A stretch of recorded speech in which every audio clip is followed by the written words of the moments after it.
Buenas tardes. Muchas gracias a todos por vuestra presencia en este acto cultural.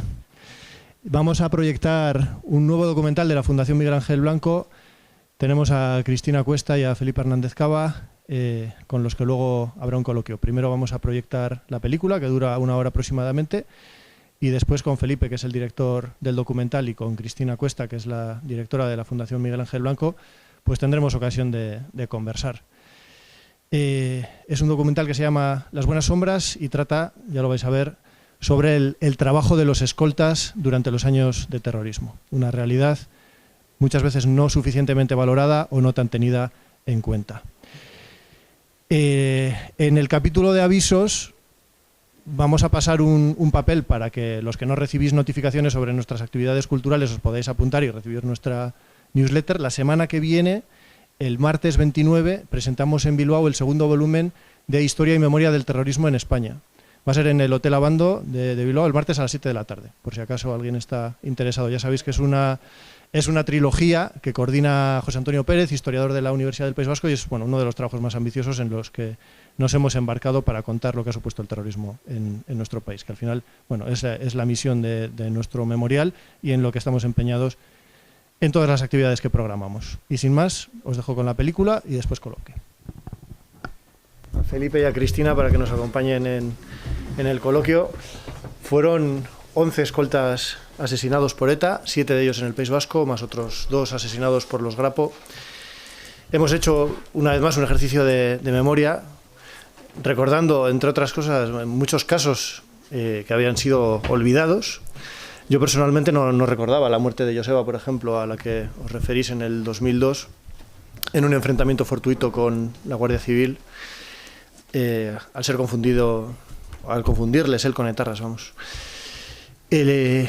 Voy a empezar yo haciendo alguna pregunta y después abrimos el coloquio a los que queráis participar y preguntar. En primer lugar, os pregunto a los dos, Felipe, Cristina, en el orden que queráis. El documental inicialmente se iba a llamar Ángeles Custodios, al final se ha terminado llamando Las buenas sombras. La intención, sin embargo, no cambia, lógicamente.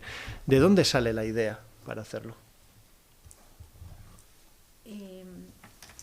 Buenas tardes. Encantada de estar. Buenas tardes. Ahora mejor. Encantada de estar aquí.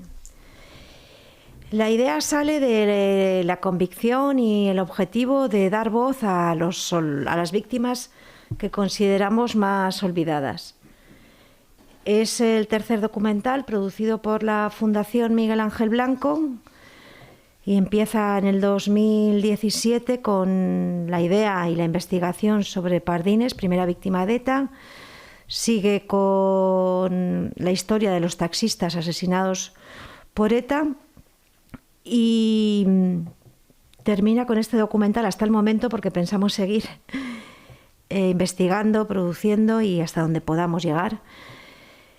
Historias que tengan rigor, que se basen en una investigación contrastada, que pongan el foco en las víctimas, que humanicen a las víctimas, que recuerden nombres olvidados y sobre todo que tengan, estamos aquí para ver vuestra opinión, ¿no? Una vez visionado, por supuesto, y aprender y mejorar, pero que tengan un carácter didáctico, porque hay un hilo conductor, hay una dimensión de la historia, además que es complejo y ahí todo el mérito de Felipe como guionista y como investigador, porque condensar tantos años de historia no es fácil y sobre todo contar una historia que reivindique el papel de las víctimas a las que no ponemos nombre ni cara ni historia, ¿no?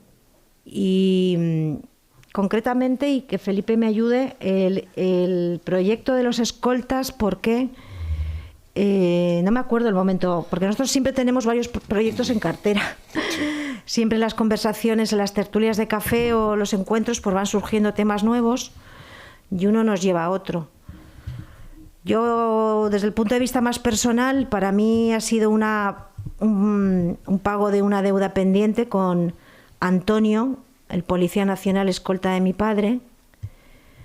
Durante muchos años yo también he sido, por supuesto, cómplice inconsciente en muchas entrevistas que me han hecho, porque, como sabéis, pues ya llevo bastantes años en este compromiso con la memoria de las víctimas. Ahora desde la Fundación, ya desde hace un tiempo con la Fundación Miguel Ángel Blanco, y siempre en muchas noticias ha aparecido durante muchos años pues Enrique Cuesta y su escolta, y por determinadas circunstancias he tenido un encuentro en los últimos años con la familia del escolta de mi padre, Antonio Gómez, y siento que he cumplido un objetivo, ¿no? Porque yo era consciente de que el trabajo de Antonio, que conocí, al que protegió a mi padre y que dio su vida por defender la vida de mi padre, pues merecía un reconocimiento. Y por extensión todos aquellos, porque aquí, claro, salen los asesinados, salen algunos de los heridos, se nombra a muchos otros, pero aparte de la reivindicación de su memoria, yo creo que es el reconocimiento, el agradecimiento de toda una sociedad, de muchísimos colectivos de personas que seguro han salvado la vida por el trabajo de los escoltas. Y creo que era una deuda pendiente, como hay muchas otras, personal y social. Tú no sé si, Felipe, ¿tú te acuerdas en qué momento? Pues no sé, porque a veces es cierto que Cristina y yo a lo mejor estamos hablando con alguna víctima, nos ha sucedido, y de algún comentario que ella hace surge inmediatamente una mirada cómplice, como diciendo, aquí hay algo, un camino que se abre para una historia que tenemos que narrar. No recuerdo exactamente cómo fue eso. Sí es cierto que se iba a llamar Ángeles Custodios, pero a lo mejor pecamos de locuacidad con el proyecto o fue casualidad. El hecho es que mientras trabajábamos en él, apareció un libro que hablaba sobre los escoltas, que se llamaba Más que Ángeles Custodios. Tuvimos noticias luego, gracias a Florencio Domínguez, que alguien se había presentado aquí en el Centro Memorial con un pequeño vídeo contando algún testimonio también de algún escolta, que se llamaba Ángeles Custodios también. Y yo debo confesar que, como a mí me gustó mucho más desde el principio el nombre de Las Buenas Sombras, pues vi la oportunidad para recuperar ese nombre. Pero bueno, no sé cómo, pero básicamente Cristina ha contado el empeño que perseguíamos con este trabajo, ¿no? Yo, de todas maneras, y antes de lo que Raúl, que ha sido pieza fundamental en la elaboración de esto, porque de alguna manera el Centro Memorial y sus gentes se convierte para nosotros en un punto de referencia. En el primer documental nos aprovechamos de la sabiduría de Gaizka Fernández Soldevilla, en el segundo de Florencio Domínguez y en el tercero de Raúl López Romo. O sea que gracias a ellos podemos llevar a la práctica una cosa que para nosotros es fundamental: los documentales que hacemos, que serán mejores o peores, ese juicio les corresponde a ustedes, pero nosotros siempre que nos embarcamos en un proyecto pensamos que no basta solo con sensibilizar a la gente sobre el drama de los casos que han padecido las víctimas, sino que todo eso debería estar contextualizado de tal manera que el espectador comprendiese que más allá del evidente dolor que los etarras han causado, había un contexto, como digo, mucho más amplio, que explica en cada momento el porqué de su proceder, ¿no? Y en este caso, además, hemos tenido una especie de frontón curioso, porque hemos trabajado, a diferencia de los dos anteriores, con un equipo de gente extremadamente joven, y eso a mí por lo menos me servía para que cuando íbamos montando el documental, ellos, que todo esto les sonaba como una historia más propia de los sumerios, desgraciadamente, me pedían, ¿lo puedes explicar de una forma que entendamos mejor lo que estaba pasando en ese momento o en ese atentado? Y entonces ha habido como un plus de exigencia para que todo quedase claro, ¿no? También no quiero dejar, ya que estoy aquí en Vitoria, no quiero dejar de comentar una cosilla, ¿no? Yo estoy vinculado sentimentalmente a Vitoria desde hace por lo menos 40 años, en que llegué a esta ciudad invitado por un amigo, Ernesto Santolaya, que para mí fue siempre, aparte de amigo, fue una referencia de lo que debe ser el valor cívico frente a la ofensiva del totalitarismo, ¿no? Y como digo, hoy para mí es una fecha especial, porque este documental, cuando veníamos Cristina y yo aquí a rodar una parte de él, yo venía en el tren confirmando que mi amigo del alma había muerto, era un 20 de octubre, y de la estación me fui al tanatorio directamente, según llegué, a acompañar a su mujer, a Pilar, a Mónica e Íñigo, sus hijos, que están aquí hoy los tres y a los que tanto quiero. O sea que estar aquí en Vitoria hoy y con ellos para mí tiene un significado especial, como también lo tiene el hecho de que la familia de Jorge Díez Elorza esté presente. Su madre, su padre, su hermana Lorena, ¿no? Porque uno de los problemas con los que a veces nos enfrentamos cuando hacemos estos documentales es, una vez tenemos claro lo que queremos contar, Cristina y yo, siempre hay una búsqueda de víctimas. Y nos topamos con víctimas que no quieren saber nada, lo cual es muy respetable también, ¿no? Que no quieren hablar, o sea, han dado orden expresa incluso al Ministerio del Interior que nadie trate de contactar con ellos. Nos encontramos también en ocasiones con víctimas que siguen teniendo miedo. En este mismo documental había un testimonio que nos interesaba mucho y no quería, porque tenía unos vecinos muy significados del ámbito abertzale y no quería aparecer, cosa que no es la primera vez que nos ha sucedido, y lo mismo que en otras ocasiones nos topamos también con víctimas que saben que sus vecinos ignoran por completo cuál es su historia y quieren seguir viviendo así, ¿no? Y entonces, cuando, como en esta ocasión, nos encontramos con alguien como Lorena, que en un gesto extremo, yo diría de sinceridad, comparte su dolor con nosotros, es algo de difícil agradecimiento, ¿no? Porque lo que nunca queremos nosotros, en todos los documentales, el que los haya visto los tres, observará también otras cosillas. Si me deja Raúl, que me extienda un poquito, me dejas, ¿no? Así me ahorro no, por un lado,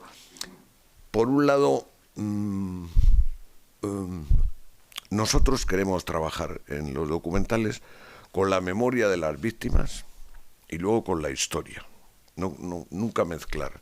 O sea, en estos documentales, como siempre decimos Cristina y yo, hay memoria y hay historia, pero no hay memoria histórica, que son dos términos antitéticos que no tienen nada que ver el uno con el otro. Entonces, nosotros queremos ser vehículo de las memorias de las víctimas y luego, gracias al apoyo de gente como Gaizka, como Florencio, como Raúl, hacer historia también de paso. Pero lo mismo que digo esto, que queremos trabajar con la memoria y con la historia, pero sin agitar ambas, sin mezclarlas, sino solo combinarlas en la medida de lo posible, lo mejor que podamos. También en nuestros documentales queremos ser lo más invisibles que podamos. Cristina y yo odiamos esos documentales donde hay una omnipresencia del que está haciendo el documental. Llega un momento en que incluso acaba devorando en muchas ocasiones la importancia de la víctima, ¿no? Incluso a mí personalmente me duele cuando a veces no queda más remedio por alguna... porque hay algo importante o que nos lo parece que se está diciendo en ese momento, cuando hay una mención del tipo como hace Raúl, el compañero de José Luis Ramírez Villar, de eso que ya te he contado, porque es como delatar que estamos ahí, pero a nosotros nos gustaría ser absolutamente invisibles, dejar que la víctima, y por eso además la víctima tiene que tener su tiempo, más allá de que luego todos ustedes saben que con el montaje se pueden alterar las cosas, pero queremos que tenga su tiempo para llegar a la gente, para que cale su discurso. Y por último, y ahora no me extiendo más, ya le dejo a Raúl que nos pregunte lo que quiera. Y luego tratamos siempre de evitar hacer lo que llamamos la pornografía del sufrimiento. Es muy frecuente caer en la tentación, pensando que esa es una manera mejor de concienciar a lo mejor a la gente de la barbarie del terrorismo, en utilizar imágenes muy crudas. Cuando se hacen estos procesos de investigación para los documentales, no deja de sorprender que en los periódicos antiguos había menos reparos de ese tipo. Había unas fotos que hoy sería imposible que alguien se atreviera a publicar por lo descarnadas que son, ¿no? Yo recuerdo cuando hicimos el documental de los taxistas, que nos encontramos, que no utilizamos prácticamente ese material, unas fotos de los pobres taxistas asesinados en la mesa de la morgue. O sea, el periodista había entrado allí, el cuerpo estaba desnudo con todos los impactos y le habían hecho fotos, ¿no? Incluso en este documental ha habido imágenes que no eran de hacía tanto tiempo, que nos han parecido de extrema crudeza, y fueron publicadas, ¿no? Como las del asesinato de Zamarreño, por ejemplo, ¿no? O sea que no sé si lo conseguiremos o no, pero sí que queremos huir de eso, ¿no? O sea, yo recuerdo hace años un documental que escribí sobre el 11M, ahora que hay en estos momentos 2 documentales sobre el 11M, yo hice uno producido por la Fundación de Víctimas del Terrorismo y por Televisión Española, que se llama Madrid 11 de marzo, que básicamente era una carta que yo escribía a mi sobrina, que fue una de las víctimas que afortunadamente salió viva de los atentados del 11M, y desde el primer momento decidimos que no habría ni una sola imagen de un muerto, ni una sola imagen de ningún tren destrozado siquiera en ese documental, ¿no? Luego nos hemos encontrado a veces con que en ocasiones ese documental ha sido elegido para contar lo que sucedió en el 11M y no se ve nada de todo el terror ese del 11M, sino que es gente que cuenta de los médicos, los bomberos, los policías que estuvieron por allí, y básicamente, como les digo, mi sobrina. Pues eso, o sea, memoria e historia, sin mezclarlo, procurar que las víctimas sean lo más visibles posibles y nosotros lo más invisibles posible, huir de la pornografía del sufrimiento, y luego, conseguido o no,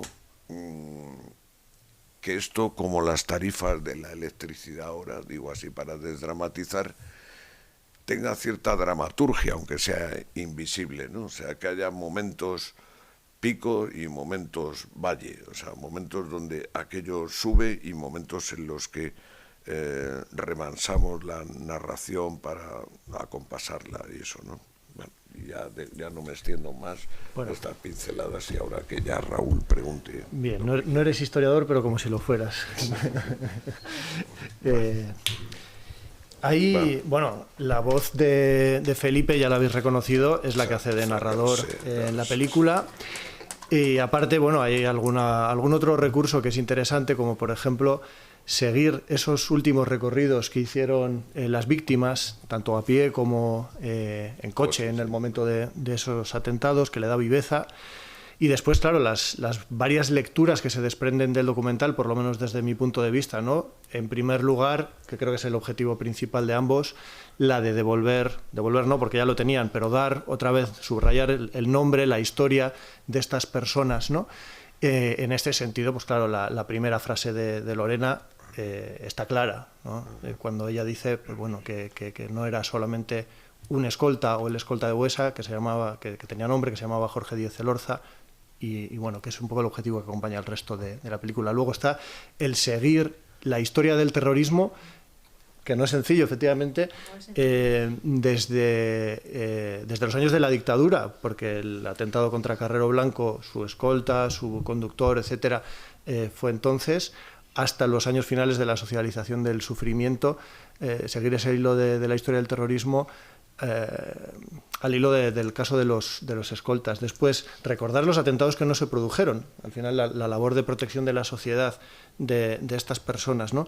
Y finalmente también yo creo que poner en valor su defensa, por tanto, del Estado de Derecho, que a veces da la impresión de que en contextos como el nuestro, pues estuvo en manos esa salvaguarda de una minoría de personas, muchas de ellas anónimas, por cierto, que se jugaban la vida, que algunos la perdieron o se la quitaron, y sin las cuales pues esto habría sido poco menos que la ley de la selva, ¿no? Esto en realidad, bueno, no era exactamente una pregunta, os iba a preguntar si fue así o no, pero aun a riesgo de que Felipe se enrolle otra vez, vamos a evitar la ocasión y os invito a vosotros a que hagáis las siguientes preguntas. ¿Me permites una cosita? Sí.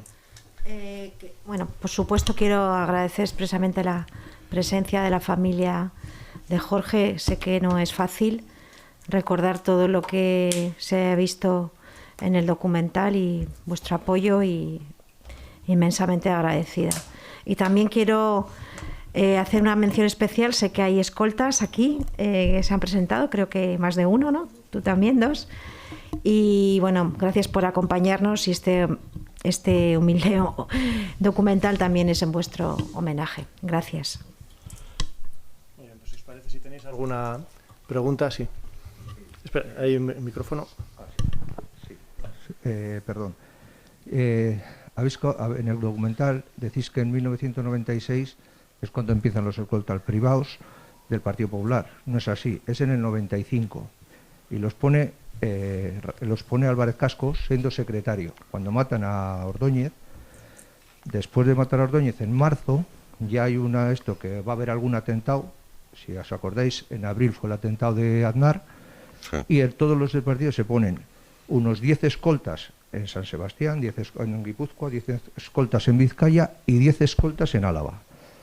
Carmelo Barrio se acaba de marchar de aquí, fue uno de los primeros que tuvo, Enrique Villar, y se fue bajando el escalafón con las amenazas hasta las bases más, la gente más notoria, que lo que dábamos la cara.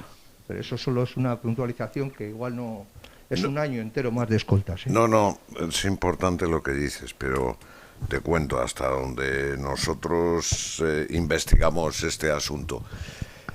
Efectivamente, ahí empieza a haber algunos escoltas, que recuerdo las críticas que se hacían al PP por todo ese asunto, pero fue un servicio de escolta, no, pero digo mínimo.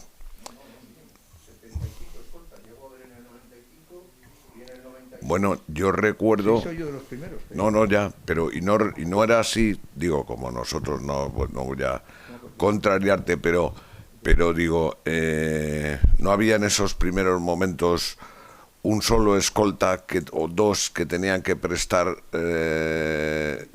protección a 8 o 9. Servicios dobles. Teníamos lo que está bien, explicado es que la ley es de 1997. Sí. La ley donde se hacen los escoltas. Pero Sí. desde el 95 había una autorización de la delegación del gobierno para aportar las armas, siendo vigilantes jurados, pero porque todavía no eran vigilantes de seguridad, eran todavía vigilantes jurados, entonces se portaban las armas y estábamos haciendo los servicios de paisano, pero era 2 por persona. Ya te digo, había 10 personas, unas 10 personas por provincia, unos 20 y tantos escoltas. Al principio 5, 10, 15, 20 y acabaron siendo casi 70, 80. Yo tengo todas las documentaciones. Ya es que yo, fíjate, recuerdo en para hacer un documental de estos, o sea, hacemos montones de entrevistas que luego hemos dejado de lado. Hay una que nos pareció que era tan importante, que veremos a ver qué destino hacemos con ese trabajo. Aquí no aparece en absoluto, ¿no? Que es una entrevista muy larga que hicimos a María Sangil. Y entonces María nos contaba que al principio, por eso te decía que al principio, cuando les ponen, después de matar a Gregorio, los escoltas, la situación era delirante porque decían, bueno, a ti paso a recogerte, el mismo escolta, a tu casa a las 8, te llevo al ayuntamiento, te dejo allí, vuelvo a recoger al otro concejal, le llevo también. ¿Era así o no era así? Es así un mes. Ya. En marzo ya se pone a todos, Ya. por orden expresa de casco, Cascos. de cascos, sí. Se contrata una empresa de seguridad, a Securitas, Sí. y pasamos todos estos. Luego ya se contratan a Prosegur y a todas las demás. Vale. Entonces se va aumentando. Lo que ha dicho Hueso en Sí. el 96 viene con Sí, ahí es ya el momento. con José Mari Sí. Lobato y estos, Sí. es cuando se multiplica ya por Ujú. es así, solo es esa punta. Vale. Sí, no, sí, es que yo al principio no pensé que eran, ¿sabes? O sea, que había un despliegue, bueno, bueno, tampoco era tan importante, ¿no? Era mínimo, ¿no? Vale, gracias. Porque realmente fueron ellos bastante duros. Sí, ya. Ahí no se mató a más gente del Partido Popular, que llevaban casi todos los altos cargos. Ramón Rabanera desapareció, y Carmelo Barrio. Sí. Aparecían, yo estaba con Enrique Villar, con el difunto Enrique Villar, y también estábamos amenazados continuamente. Ajá. Por eso te digo que vivía en la calle Dato y todos los días era salir de casa protegidos. Muy bien. Vale, ¿ya alguna pregunta más? Sí. Yo quería incidir en lo que estabais comentando, porque lo viví de cerca. Yo era a cargo desde aquella época. Estuve con escolta 13 años. Bueno, en primer lugar, agradeceros el trabajo. 1000 veces, gracias. Y quiero abundar en este momento, que yo lo viví muy de cerca, y efectivamente yo quería añadir la insistencia que había, por lo menos entre los dirigentes y nuestros jefes del Partido Popular, en que todos los cargos llevásemos escolta. Todos, hasta el último concejal de La Rioja Alavesa, cuando vendimiaba, que fuese con el escolta detrás vendimiando, porque los escoltas salvaban vidas. Era una forma de prevención, de disuadir de posibles atentados. Salvaban vidas y era una insistencia. Y en el momento de hacer listas, las listas electorales, que era dificilísimo en aquellos años tan horribles para el Partido Popular, lo viví yo, pero me imagino que para otras formaciones políticas, el Partido Socialista, pues también me imagino que lo tuvo que vivir así, ¿no? Yo hablo por lo que vi en el Partido Popular. Mucha gente se echaba atrás para ir en listas porque había que llevar escolta, la insistencia de nuestros jefes, no, pero que sepáis que si salís elegidos, porque por favor tenéis que llevar escolta para... Cuando mucha gente también... claro, era muy duro vivir con escoltas, sobre todo cuando eras muy joven. 26 años tenía yo cuando me pusieron, otros chavales tenían también esa edad. Bueno, pues claro, te quita mucha libertad, te da también libertad, pero también te quita a la hora, pues, de tu ocio nocturno, de tu vida personal. Pues es una faena, ¿no? Mucha gente se planteaba, ¿cómo se dice eso? Renunciar a la escolta. También, insistencia de los jefes. No, por favor, los secretarios generales, Ramón Rabanera como presidente del Partido Popular en Álava, por favor, tenéis que continuar convenciendo también a las familias. Las familias también muchas veces, pues con una preocupación terrible, ¿no? Yo creo que ha sido, la verdad, que una iniciativa fantástica este documental que habéis hecho. Os quiero felicitar, la contextualización histórica francamente estupenda, todo lo habéis hecho, vamos, no se le puede sacar ningún matiz, ningún pero. Me parece fundamental. Quería preguntaros cómo lo vais a dar a conocer, porque me parece importantísimo que lo difundáis lo máximo posible. Y en este sentido os voy a contar una anécdota personal. A mí hace 4 o 5 años me ocurrió que en una cena con unos conocidos en Guipúzcoa, pues con amigos comunes que nos pusimos a charlar, sí, bueno, pues qué ganas del Partido Popular, que si los escoltas en aquella época, fijaros, sí, hijo, qué mal lo habéis pasado y tal, comentaba alguien. Y unos que yo acababa de conocer en aquel momento, guipuzcoanos, me dijeron, ¿pero de verdad que era tan necesario que todos tuvierais así tantos escoltas? Lo preguntó como con un desprecio que a mí es que se me heló la sangre, porque eso es no conocer todo lo que ha ocurrido, y que personas de Guipúzcoa precisamente no conozcan todo lo que ha ocurrido, que eran personas de mi edad. Me parece tremendo. Que es que tenéis que seguir dando a conocer todo esto, que los escoltas salvaron muchas vidas. Fue totalmente disuasorio, que al que llevaba escolta era prácticamente una garantía de que a ti te iban a excluir de un seguimiento, te iban a hacer 4 seguimientos y en cuanto veían qué tal, estás poniendo obstáculos a que atenten contra tu vida, ¿no? Luego, por tanto, es fundamental reconocer la labor de estas personas, que gracias a ellos pudimos seguir aquí dando la cara, y no nos achantó nadie. Y poner en valor este trabajo que habéis hecho. Lo tenéis que difundir lo máximo que podáis, como reconocimiento a toda la labor de los escoltas y como reconocimiento también a un momento que fue muy duro y que hay mucha gente que hoy día le sigue queriendo dar la espalda a aquello. Yo, desde luego, personalmente me niego, y todo lo que yo pueda hacer para difundir este documental va a estar en mi mano, a través de redes sociales o donde sea, porque me parece fundamental. Y es durísimo que a estas alturas todavía tengamos que seguir concienciando de aquello que pasó. Mucha gente ha querido pasar página, mucha gente le ha querido dar la espalda, y no lo tenemos que consentir, desde luego, por la memoria de todos los que no están, y también para poner en valor todo vuestro trabajo. Desde luego que sí. Me enrolla muchísimo y ya podéis perdonar. ¿Qué va? Muchas gracias, Ana. Sí, los documentales tienen un largo recorrido. Todavía hasta hace pocos meses, Nacional 1, que fue el primero de 2018, hace ya bastantes meses que no, pero se emite en televisión española, por ejemplo. El alcance que tiene un documental bien colocado, por ejemplo, en los famosos documentales de la 2 de televisión española, pues yo tenía contabilizadas 600.000 espectadores, quiero decir, porque lo pone varias veces. Entonces, en el segundo, por COVID y tal, ha sido bastante complicado y está en cartera, pero la apuesta máxima es que lo pueda adquirir una televisión pública, para que tenga el mismo recorrido. Eso por un lado, que es la manera de llegar a más gente, porque sabemos pues el poder de la televisión y que llegas a miles o decenas de miles de personas, de ciudadanos.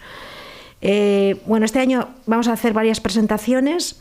Tenemos presentación en León, ahora ha surgido a través de una escuela de criminología también en Salamanca, en Valladolid, en el ciclo de cine que organiza todos los años la Sociedad por la Tolerancia en Barcelona y a lo mejor también en Pamplona, y allá donde nos llamen. Y nosotros hacemos obras para ponerse a disposición de la sociedad inmediatamente y de forma gratuita, porque es el trabajo de la Fundación, ¿no?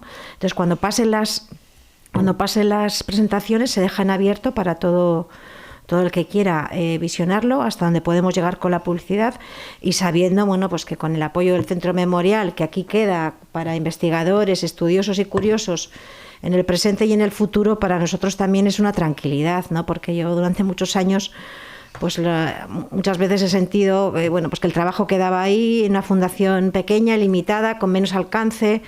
Pero ahora tenemos la satisfacción de saber que queda en el Centro Memorial Víctimas del Terrorismo, que es un centro indispensable para ahondar en la memoria, para que se investigue y para que se conozca. También nos han propuesto en colegio, lo vamos a proponer, que no va a haber ningún problema, en los colegios mayores de Madrid, universitarios, que son un montón, por cierto, y que tienen actividades culturales. Y además hay estudiantes de toda España, porque además estamos especialmente interesados para no olvidar en los que tenemos edad suficiente, ¿no? Para ya olvidar, pero que lo vivimos de alguna manera más directa o más indirecta, pero sobre todo para dar a conocer, porque claro, esto es una lucha contra el tiempo. Aquí se cuentan hechos de hace muchos años, ¿no? Y bueno, pues o sea, yo tengo muy presente esa lucha contra el tiempo. Entonces, especialmente en ámbitos de formación, educativos, universitarios, y allá donde nos llamen. Eso ya es un trabajo que se inicia ahora y que, bueno, pues que con toda la ayuda. Aquí hoy ha salido la posibilidad también con el Centro Memorial de presentarlo en Bilbao. Me encantaría también ir a Donosti. Bueno, pues poco a poco. Gracias. ¿Alguna pregunta más? Si no, hago yo otra. Espera, solo quería decir al hilo, bueno, no me voy a enrollar, al hilo de lo que decía Cristina, ¿no? Que uno de los dramas principales que hay es que los brutos de las entrevistas a veces son si tenemos suerte, impresionantes, ya digo, dada la generosidad de la víctima, y pueden ser a lo mejor brutos de 1 hora o de 50 minutos o así, ¿no? De los que luego ustedes ven a lo mejor 6 minutos como mucho, o así, 5 o 6 en el documental, ¿no? Y todo lo que queda ahí, lo que nos consuela es que esos materiales luego los pasamos al Centro Memorial por si alguien quiere ver esas entrevistas completas, tal y como se hicieron. Pero esa es la parte más cruda, porque además este documental, a medida que lo íbamos haciendo, iba creciendo. Ya digo que empezamos a sacrificar testimonios, porque dijimos, esto sería como otra historia. Veíamos que el asunto de los escoltas privados crecía y crecía. Había experiencias que nos contaban que por sí solas cada una constituía un documental, ¿no? O sea, pues les podría contar tantas historias de las que nos han hecho partícipes, o sea, que luego lo doloroso es que siempre un poco determinados por esa distancia de 1 hora o así, aquí nos hemos ido 6 minutos arriba, pero bueno, que quede aquí todo ello. Pues para eso está este sitio también. Yo quería preguntarte, Cristina, Sí. pasado mañana se cumple el 40 aniversario del asesinato de tu padre, de Enrique Cuesta, y de Antonio Gómez, su escolta. Su viuda es una de las personas que aparecen entrevistadas en el documental. Yo te quería preguntar, por un lado, cómo fue la relación con ella de cara al documental, pues cómo os dirigisteis, cómo lo recibió, etcétera, ¿no? Y después también, ¿qué te viene a la cabeza en este 40 aniversario y en general en el contexto de postterrorismo en el que nos encontramos? Bueno, para mí ha sido una experiencia, creo que lo he dicho, como una deuda pendiente que yo sentía que tenía con la familia de Antonio durante muchos años.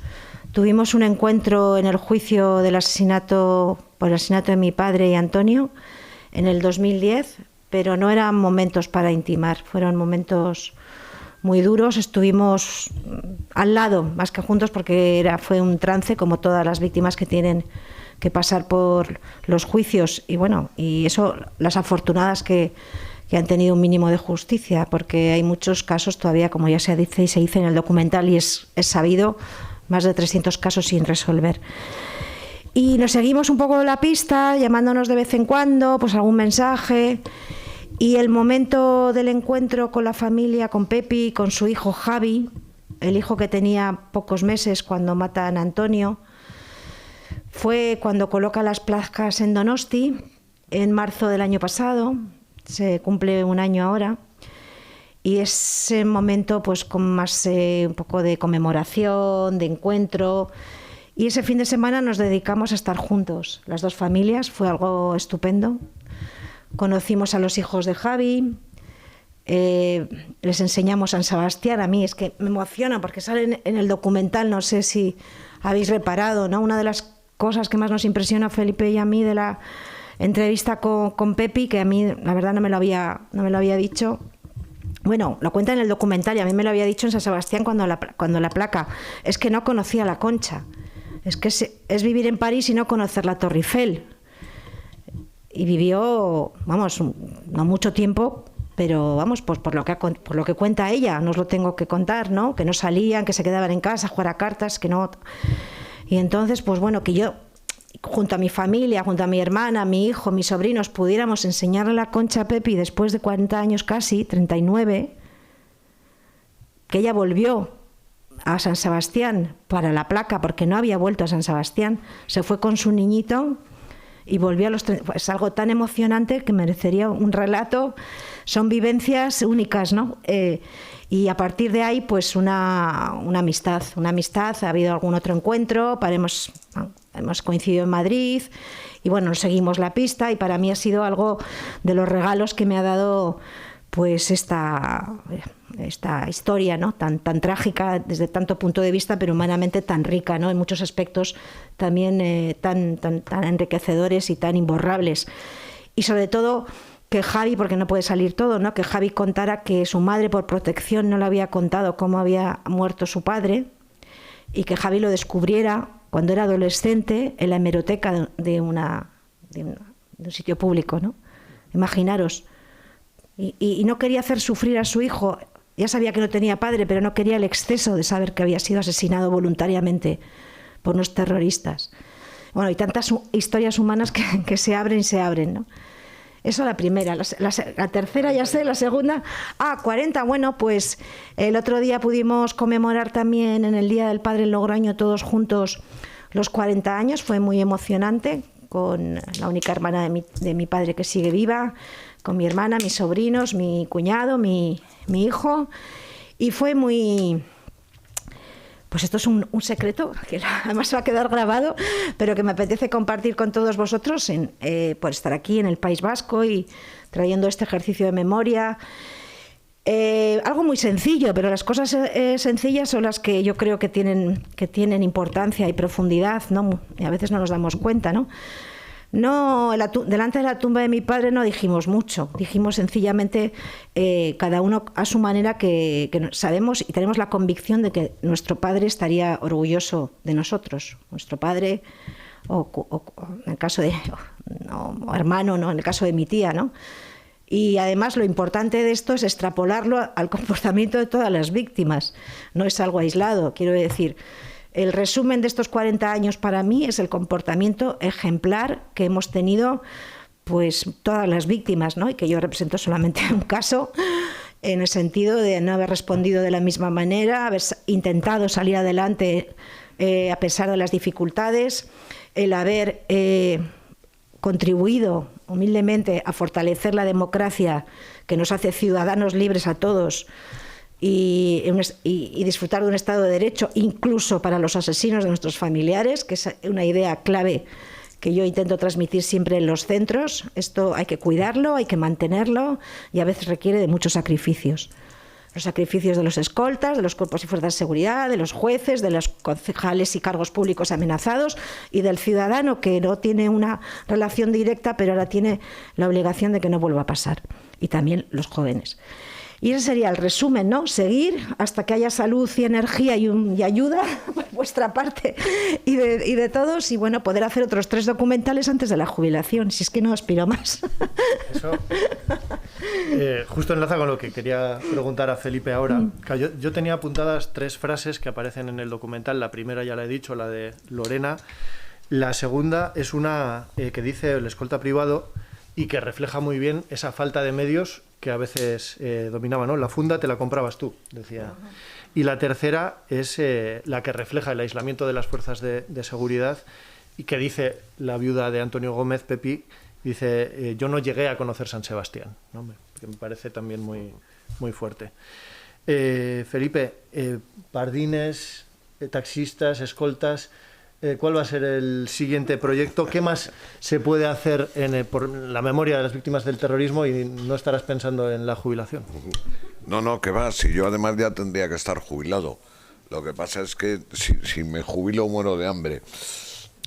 Pero, o sea, que yo tengo que seguir y morir sobre el tablero directamente. No lo sabemos. Estamos Cristina y yo estudiando diversas posibilidades. Es una negociación muy ardua la que hay que tener aquí con la capitana en jefe para embarcarse y eso. Pero las historias son infinitas, o sea, hay tanto para contar y hay tantas, o sea, que nos iban saliendo al paso aquí, porque ahora decías tú lo de la funda de la pistola, o sea, hay escoltas privados a los que les daban las 25 balas y el cargador, y claro, como no cabían todas en el cargador, el resto en una bolsita como del supermercado se tenían que llevar las demás balas, ¿sabes? O sea, no era, te vamos a dar 2 cargadores. Bien es cierto, porque siempre hay... hemos hablado con escoltas privados, con escoltas de la policía, con escoltas de la Guardia Civil, o así, y siempre hay un poco cierta rivalidad de cuerpo, ¿no? Sí. Sí. Sí. Sí. Claro. Teníamos un piso. Sí, sí. Que yo estaba en una empresa de seguridad, en Seguribe, Sí. y alquilé un piso para los escoltas Sí. de 5 habitaciones, cerca donde vivía Buesa, y estaban cuando venían los berrotis o gente, estábamos policías, berrotis, para descansar, porque en Vitoria en invierno hace mucho frío y son unas jornadas maratonianas. Entonces, nos llevamos bien entre nosotros. Otra cosa es que Sí. había desdichos, pero entre los que estábamos a pie de calle veíamos todo. Ajá. Es más, te voy a contar una anécdota que es famosa en Vitoria. Bueno, sucedió en Vitoria. En la calle San Prudencio intentaron atracar un banco. Y cuando salen por la con 2 recortadas, les salieron más de 20 escoltas. Sí. Los de Rabanera, los de Ardanza, Sí. los de nosotros, de Sí, Enrique Villar, sí. y los de otros. Les salieron 20 escoltas ahí. Y se decían ellos, joder, que menudo sitio hemos venido, no te habían avisado. Claro, si es lo que... Estábamos todos ahí y éramos cada uno de un cuerpo distinto. Claro, si a mí lo que me sorprende es que no haya habido más casos como el de Joseba Andoni, ¿no? O sea, de tiroteos de estos, porque ha habido muchos instantes que nos han contado escoltas donde ha estado la cosa a punto de estallar, ¿no? ¿Quién es este? Ha pasado. En la estación del norte de Bilbao, en la Alecio Prieto ahora, Sí. un escolta y un vigilante se dispararon a tiros. Sí, sí. Desde uno desde arriba, otros de abajo. El concejal de Portugalete, que era del PP, se cagó encima. Ajá. Del miedo que pasó, claro. Pero es para verlo, ¿eh? Sí. Pero vamos, yo a lo que me refería, más allá de esa evidente camaradería que todos subrayan que se producía cuando iban con los políticos a juntas o a donde fuera y tenían que convivir, luego hay esas pequeñas cosas de los escoltas privados, siempre se han enorgullecido de que ninguno de sus escoltados murió. Los escoltas de la Guardia Civil pues nos contaban que ellos no tenían ninguna envidia, digamos, envidia profesional a los escoltas privados por la dureza de las condiciones. Esto en los guardias civiles y en la policía ha sido unánime. Todos dicen ganarían bastante dinero, que hubo escoltas privados que ganaron bastante dinero, pero decía, pero esa vida no se le puede desear a nadie. O sea, era un dinero que a lo mejor carecían de vacaciones, de todo, tenían que estar entregados sin descansos como los otros, de una forma, vamos, heroica. Y por eso quizá a nosotros también nos parecía con el documental que los escoltas privados han sido especialmente maltratados en la memoria, ¿sabes? Sí. No. Bueno, hay escoltados que siguen viéndose con sus escoltas, conocemos el caso, y quedan a tomar café, y hay una especie de complicidad familiar. O sea, antes he citado a María San Gil, por ejemplo. María San Gil, en el momento, porque ella tuvo escoltas de todos, los tuvo privados, de la policía, menos de la Guardia Civil. La Guardia Civil no tuvo.